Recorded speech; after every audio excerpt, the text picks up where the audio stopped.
My lords, pray be seated.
My Lords and members of the House of Commons, my government's priority is to deliver the United Kingdom's departure from the European Union on the 31st of January. My ministers will bring forward legislation to ensure the United Kingdom's exit on that date and to make the most of the opportunities that this brings for all the people of the United Kingdom. Thereafter, my ministers will seek a future relationship with the European Union based on a free trade agreement that benefits the whole of the United Kingdom. They will also begin trade negotiations with other leading global economies. The integrity and prosperity of the United Kingdom is of the utmost importance to my government. My ministers will work urgently to facilitate talks to restore devolved government in Northern Ireland. My government will embark on an ambitious programme of domestic reform that delivers on the people's priorities. For the first time, the National Health Service's multi-year funding settlement, agreed earlier this year, will be enshrined in law. Steps will be taken to grow and support the National Health Service's workforce, and a new visa will ensure qualified doctors, nurses, and health professionals have fast-track entry to the United Kingdom. Hospital car parking charges will be removed for those in greatest need. My ministers will seek cross-party consensus on proposals for long-term reform of social care. They will ensure that the social care system provides everyone with the dignity and security they deserve, and that no one who needs care has to sell their home to pay for it.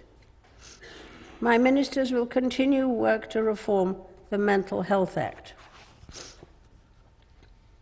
A modern, fair, point-based immigration system will welcome skilled workers from across the world to contribute to the United Kingdom's economy, communities, and public services.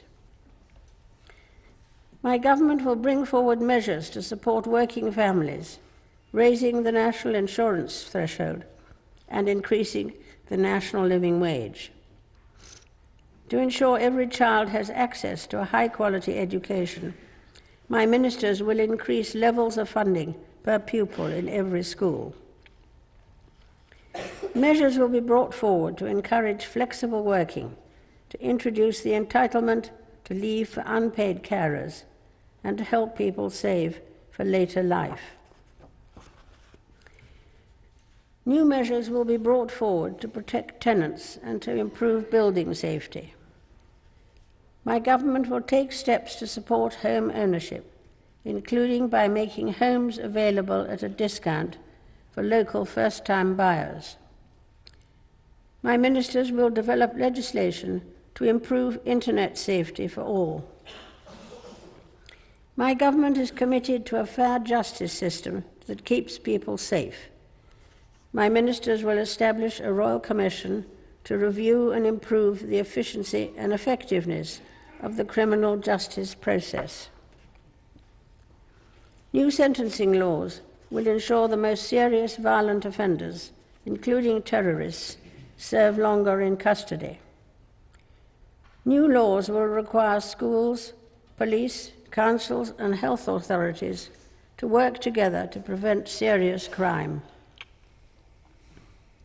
My government will ensure those charged with knife possession face swift justice, and that the courts work better for all those who engage with them, including victims of domestic abuse. Legislation will be brought forward to support victims of crime and their families. Measures will be developed to tackle hostile activity conducted by foreign states. My ministers will bring forward measures to ensure that every part of the United Kingdom can prosper. My government will invest in the country's public services and infrastructure, whilst keeping borrowing and debt under control, maintaining the sustainability of the public finances through a responsible fiscal strategy. My government will prioritise investment in infrastructure and world-leading science research and skills in order to unleash productivity and improve daily life for communities across the country. It will give communities more control over how investment is spent so that they can decide what is best for them. To support business, my government will increase tax credits for research and development, establish a national skills fund, and bring forward changes to business rates. New laws will accelerate the delivery of gigabit-capable broadband. To ensure people can depend on the transport network, measures will be developed to provide for minimum levels of service during transport strikes. My government will continue to take steps to meet the world-leading target of net zero greenhouse gas emissions by 2050. It will continue to lead the way in tackling global climate change, hosting the COP26 summit in 2020. To protect and improve the environment for future generations, a bill will enshrine in law environmental principles and legally binding targets, including for air quality. It will also ban the export of polluting plastic waste to countries outside the Organization for Economic Cooperation and Development, and establish a new world-leading independent regulator in statute. A Constitution, Democracy and Rights Commission will be established. Work will be taken forward to repeal the Fixed-Term Parliaments Act. My government will continue to invest in our gallant armed forces. My government will honour the Armed Forces Covenant, which will be further incorporated into law, and the NATO commitment to spend at least 2% of national income on defence. It will bring forward proposals to tackle vexatious claims that undermine our armed forces, and will continue to seek better ways of dealing with legacy issues that provide better outcomes for victims and survivors. My government will work to promote and expand the United Kingdom's influence in the world. An integrated security, defence and foreign policy review will be undertaken to reassess the nation's place in the world, covering all aspects of international policy, from defence to diplomacy and development. My ministers will promote the United Kingdom's interests, including freedom of speech, human rights, and the rule of law. My government will work closely with international partners to help solve the most complex international security issues and to promote peace and security globally. It will stand firm against those who threaten the values of the United Kingdom, including by developing a sanctions regime to directly address human rights abuse and working to ensure that all girls have access to 12 years of quality education. Members of the House of Commons, estimates for the public services will be laid before you. My Lords and members of the House of Commons, other measures will be laid before you. I pray that the blessing of Almighty God may rest upon your councils.